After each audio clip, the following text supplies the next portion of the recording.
Hi folks, this is Danny at Bradley James Classics, bringing you a rare sight, which is a Morris Marina from 1980, and it's an estate version. You don't see very many Morris Marinas. You see a few getting destroyed on Top Gear.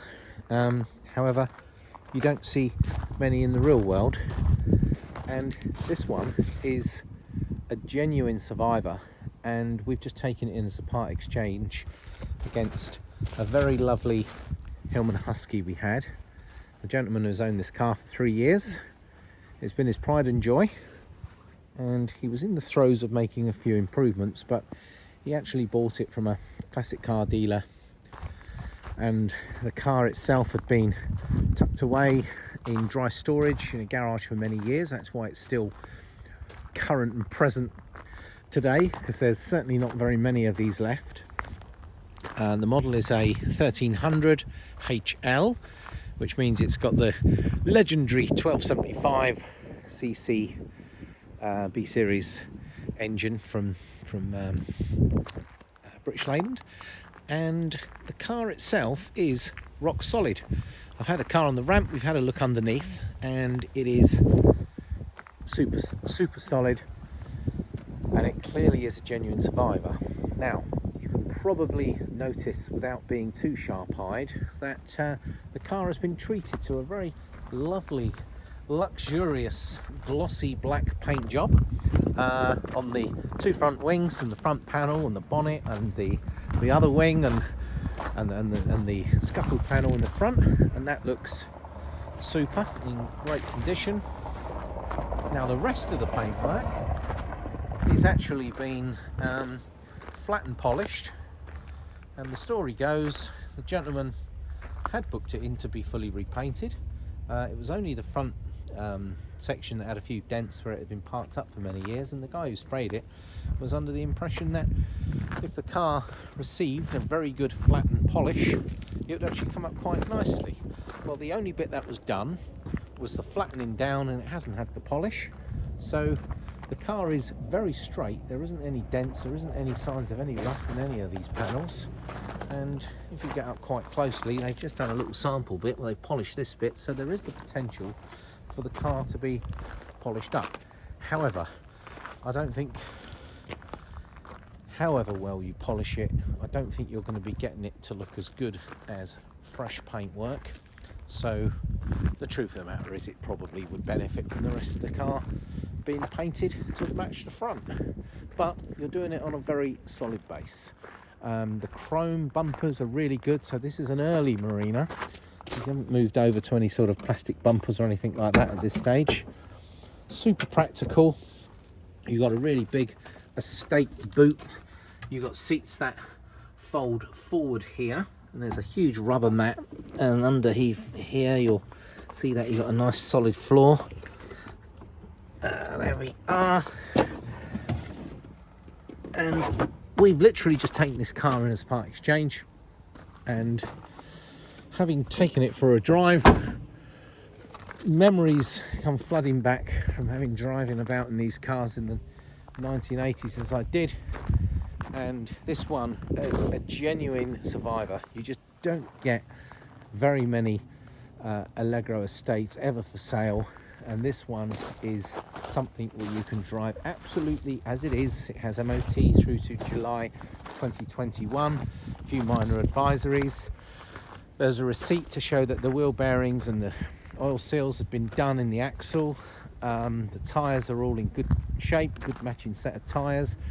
The wheels are a bit snazzy because they look like they look as if they're a little bit customized, better than the standard wheel trim ones. Look quite retro on there actually, and the whole car has got a vinyl roof. Now, I'm going to have to bow to the knowledge of those in the know if a HL model ever had a vinyl roof fitted.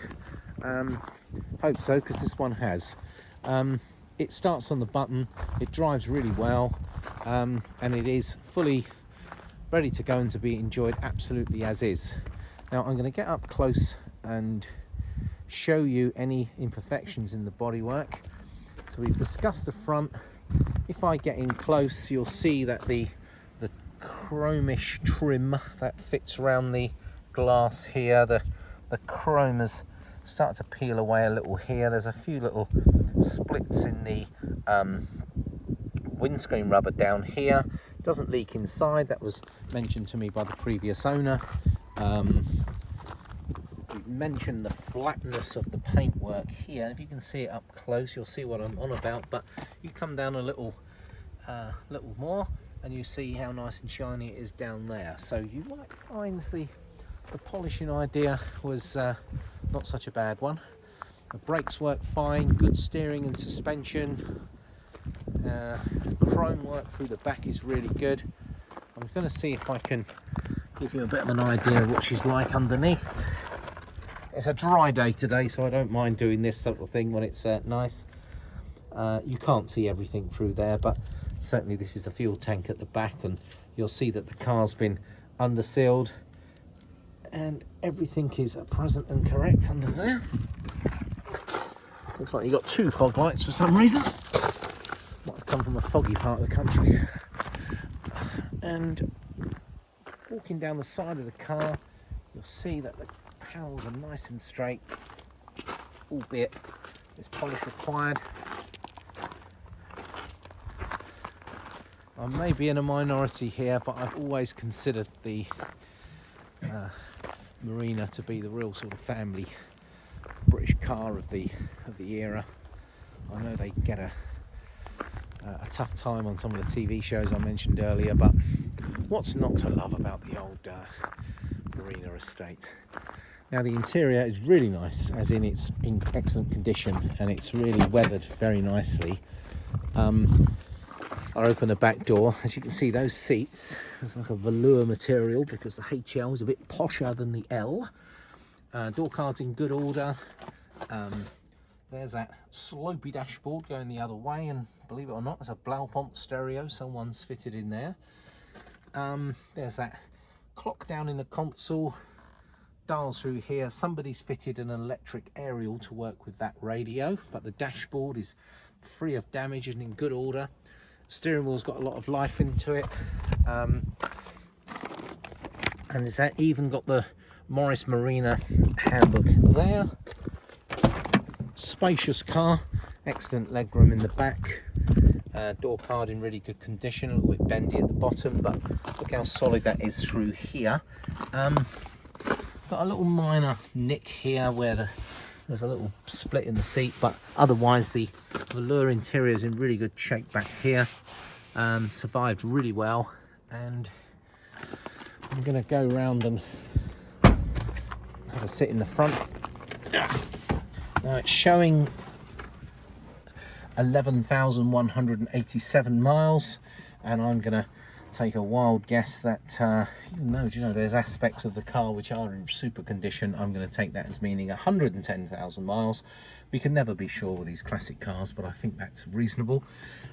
Here's the switch gear ventilator. You've got a little few caps which are missing off the dials here, but that's all present and correct, and the fan works nicely. There's the Blaupont stereo, 4-speed, and you probably remember you had to lift the gear to go over there. And there's your glove box in here, so it's all very pleasant here. Let's pull the bonnet release and let's have a look under the bonnet together, and then we can say we've had a decent look at the car together, and you can decide as to whether this is going to be the Marina estate for you. And it's all very good under here, so this has been properly painted. All the wings are excellent, as is the bulkhead and inner wings. Super rock solid here, and there's that slam panel in real good order. That's that 1275 engine, and nothing's been detailed and tarted up for showing purposes, but it really wouldn't take long to, for example, to remove that dashboard and polish it, and you could repaint the rocker cover gasket if you're that way inclined, and you can certainly detail it up here very nicely if it was your intention to perhaps do the car show circuit. It's nice that they've got the removable terminal here for helping to preserve the battery. Let's put that down. and let's have a final walk around together.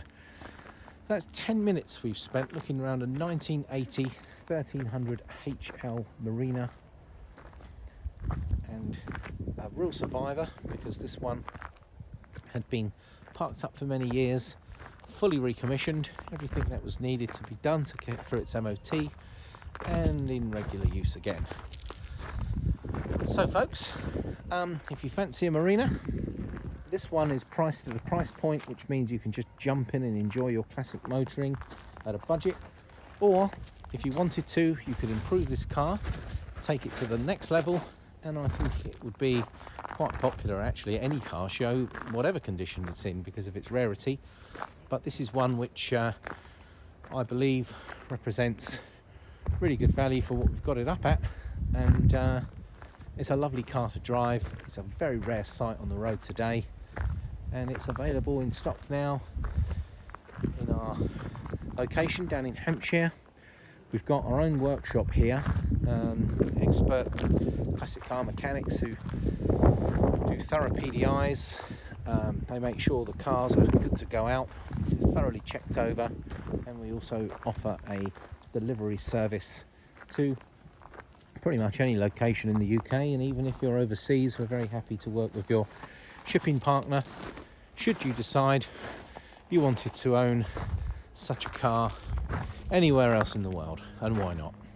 Well, thanks folks for watching the video with me, and if you're interested, please get in touch and we can arrange a test drive, and you will be happy you did, because this particular one really does drive very nicely, and it is a pleasure to have it in stock. Thanks for watching. Danny at Bradley James Classics signing out.